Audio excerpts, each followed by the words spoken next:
Genesis chapter 6, verses 1 through 8. This is what happened when mankind began to multiply on the face of the earth. When daughters were born to people, the sons of God saw that the daughters of men were beautiful, and they took as wives for themselves any of them they choose. The Lord said, "My spirit will not struggle with man forever, because he is only flesh. His days will be 120 years. The Nephilim were on the earth in those days. After that, the sons of God went to the daughters of men, who bore children for them. Those became the powerful, famous men of ancient times. The Lord saw that the wickedness of mankind was great on the earth, and that all the thoughts and plans they formed in their hearts were only evil every day. The Lord regretted that he had made man on the earth, and his heart was filled with sorrow.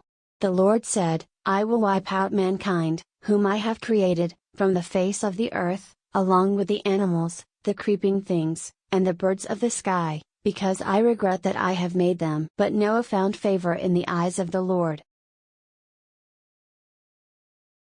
Genesis chapter 6, verse 9 through chapter 7 verse 24. This is the account about the development of Noah's family. Noah was a righteous man, a man of integrity in that generation. Noah walked with God. Noah became the father of 3 sons, Shem, Ham, and Japheth. In the sight of God the earth was morally corrupt, and the earth was filled with violence. God looked at the earth and saw that it was corrupt, for all flesh was corrupt in all their ways on the earth. So God said to Noah, I have decreed the end of all flesh, because the earth is filled with violence because of them. Now I am going to destroy them along with the earth. Make an ark of gopher wood. Make rooms in the ark. Seal it inside and outside with pitch. This is how you are to make it. The length of the ark is to be 450 feet, its width 75 feet, and its height 45 feet. Make a roof for the ark, and leave an 18-inch opening just under the roof. Place a door on the side of the ark. Make it with lower, second, and third decks. I myself am about to bring a flood of waters on the earth, in order to destroy all flesh under the sky that has the breath of life. Everything that is on the earth will die, but I will establish my covenant with you. You shall come into the ark, you, your sons, your wife, and your sons' wives with you. You shall bring a pair of every kind of living flesh into the ark with you to keep them alive. Include the birds according to their kinds, the livestock according to their kinds, every creeping thing on the ground according to their kinds. 2 of every sort shall come to you, so you can keep them alive. Take with you every type of food that is eaten, and store it for yourself, so it can be used as food for you and for them. So that is what Noah did. He did everything that God commanded him, just as he had been told. The Lord said to Noah, Come into the ark, you and your entire household, for I have seen that you are righteous before me in this generation. From every clean animal take with you 7 pairs, a male and his female. From the animals that are not clean, take 2, a male and his female. Also from the clean birds of the sky take 7 and 7, male and female, and of all the unclean birds, 1 pair, a male and a female to keep their offspring alive on the face of the whole earth. In 7 days I will cause it to rain on the earth for 40 days and 40 nights. Every living thing that I have made, I will wipe off the face of the earth. Noah did everything that the Lord commanded him. Noah was 600 years old when the flood came, and water covered the earth. Noah went into the ark with his sons, his wife, and his sons' wives, because of the waters of the flood. Clean animals, animals that are not clean, birds, and everything that creeps on the ground went into the ark with Noah 2 by 2, just as God had commanded Noah. After 7 days, the waters of the flood came on the earth. In the 600th year of Noah's life, in the 2nd month, on the 17th day of the month, on that very day, all the fountains of the great deep burst open, and the floodgates of the sky were opened. The rain came down on the earth for 40 days and 40 nights. On that same day Noah, Noah's sons Shem, Ham, and Japheth, Noah's wife, and the 3 wives of his sons along with them entered the ark. They went in with every animal according to its kind, all the livestock according to their kinds, every creeping thing that creeps on the earth according to its kind, and everything that flies according to its kind, flying birds of every sort. Pairs of all the animals that have the breath of life in them went to Noah in the ark. A male and female of each animal that breathes went in, just as God had commanded Noah. Then the Lord shut Noah in. The flood kept coming on the earth for 40 days. The waters became deeper and lifted up the ark until it floated high above the earth.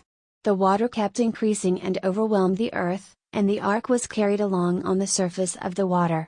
The water overwhelmed the earth. All the high mountains that were under the entire sky were covered. The waters rose more than 20 feet above the mountains and covered them. All living creatures that moved on the earth perished, including birds, livestock, wild animals, every creeping thing that crawls on the earth, and all mankind. Everything that breathed the breath of life through its nostrils, that is, everything that was on the dry land, died. Every living thing that was on the face of the earth was wiped out, including mankind, livestock, creeping things, and birds of the sky. They all were wiped off the earth. Only Noah was left, as well as those who were with him in the ark. The waters overwhelmed the earth for 150 days.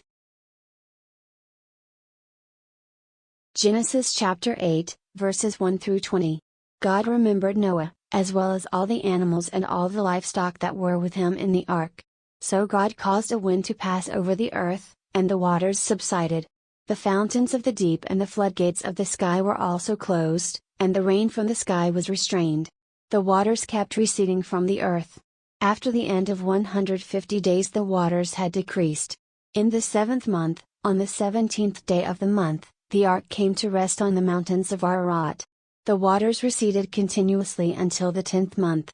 In the 10th month, on the 1st day of the month, the tops of the mountains were visible.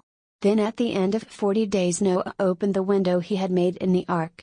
He sent out a raven, and it kept flying back and forth, until the waters were dried up from the earth. Then he sent out a dove to see if the waters had receded from the surface of the ground, but the dove found no place to rest its foot, and it returned to him in the ark, because there was water on the surface of the whole earth. Noah reached out his hand, took the dove, and brought it back to him in the ark. He waited another 7 days. Then he sent the dove out of the ark again. The dove came back to him at evening, and there in its mouth was an olive leaf it had just plucked. So Noah knew that the waters had receded from the earth.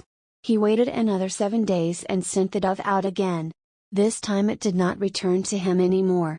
And so in the 601st year, in the 1st month, on the 1st day of the month, the waters were dried up from the earth. Noah removed the covering of the ark and looked out. He saw that the surface of the ground was dry. In the 2nd month, on the 27th day of the month, the earth was dry. God spoke to Noah.